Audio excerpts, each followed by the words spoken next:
चार पत्तियों का वरदान। पात्र एक, कथावाचक सूत्रधार। दो, भिक्षु। तीन, गांव वाले। चार, बीमार आदमी। पांच, भगवान बुद्ध।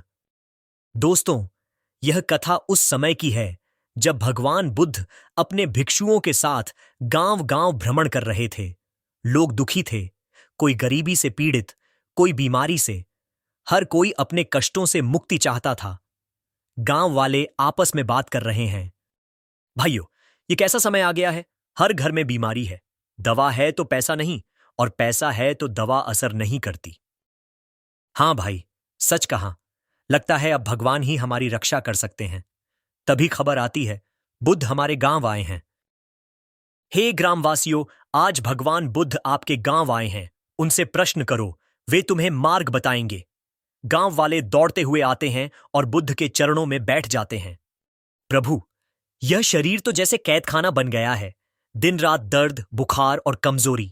क्या कभी स्वस्थ जीवन मिल पाएगा? सभी गांव वाले दुखी होकर बुद्ध की ओर देखते हैं। हे मानव, धरती ने हर प्राणी के लिए औषधि बनाई है। प्रकृति ही सबसे बड़ा वैद्य है। जब तक इंसान प्रकृति से जुड़ा रहेगा, तब तक उसे रोग छू भी नहीं पाएगा। गांव वाले ध्यान से सुनते हैं। बुद्ध आगे कहते हैं, धरती का एक अद्भुत वरदान है, चार पत्तियां। यदि कोई इंसान 4 दिन तक इन्हें नियम पूर्वक खा ले, तो उसके जीवन में रोग कभी स्थायी नहीं रहेंगे। गांव वाले आश्चर्य से पूछते हैं। गांव वाला, प्रभु, वे 4 पत्तियां कौन सी हैं? कृपया बताइए।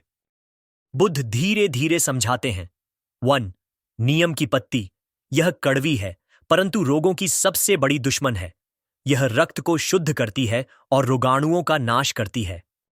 2. तुलसी की पत्ती। यह जीवन की रक्षा करती है। सांस, जुकाम और बुखार जैसे रोग इसके सामने टिक नहीं पाते। 3. बेलपत्र, बिल्वपत्र। यह पाचन शक्ति को ठीक करता है और मन को शांत करता है। 4. पीपल की पत्ती। यह आयु बढ़ाती है, शरीर को हल्का करती है और भीतर नई ऊर्जा भर देती है। यदि कोई मनुष्य इन 4 पत्तियों को लगातार 4 दिन खा ले, तो उसका शरीर भीतर से शुद्ध हो जाएगा। ऐसा शरीर रोग को जगह ही नहीं देगा। बीमार आदमी को बुद्ध के कहे अनुसार पत्तियां दी जाती हैं। वह 4 दिन तक नियम से खाता है। चौथे दिन वह आदमी स्वस्थ होकर बुद्ध के चरणों में गिर जाता है। प्रभु, अब मुझे कोई पीड़ा नहीं रही। मेरा शरीर हल्का और मन शांत हो गया है। सचमुच यह धरती का वरदान है। गांव वाले तालियां बजाते हैं और बुद्धम शरणम गच्छामि का जाप करने लगते हैं। स्मरण रखो, रोग केवल शरीर से नहीं, मन से भी पैदा होते हैं।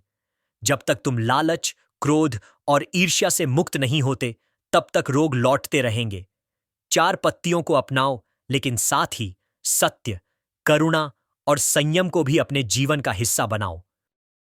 और इसी दिन से गांव वालों ने इन 4 पत्तियों को अमृत मानकर अपना लिया। उनके घरों में न रोग रहे, न कलह। सच ही कहा गया है, धरती ही सबसे बड़ी वैद्य है और प्रकृति ही सबसे बड़ी औषधि। इस तरह यह कथा हमें सिखाती है कि रोग से मुक्ति केवल दवाओं से नहीं, बल्कि प्रकृति और सदाचार से भी मिलती है।